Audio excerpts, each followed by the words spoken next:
Hi Tutes, how are you?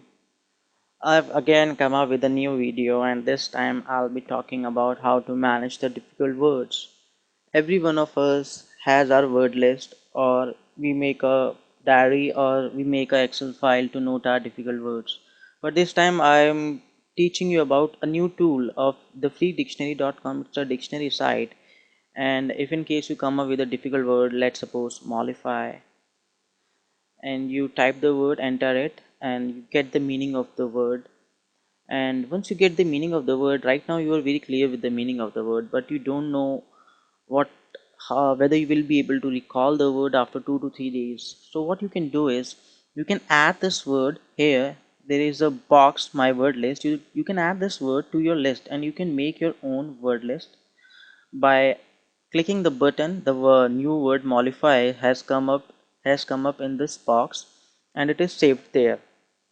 And once you make your own list, you can also download this list by clicking this button, and a pop-up will appear and you can save your file onto your computer or onto your desktop. And once the file is saved, the file will look like something like this, where you can see the meaning of a word, you can see the word and the link uh, of that word. Okay, coming back, uh, there are few points that you should remember while making this list. Once this list is on your computer, that is, this site is using the cache memory of your browser.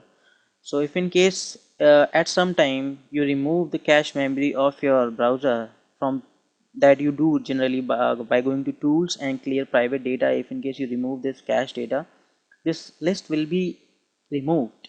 So just be clear, very clear, that if you are removing your cache memory, you should have saved your word list on your computer. And this list, I think, can take about 200 to 400 words at a time, and after that you won't be able to add to your list. So it will be better that once you are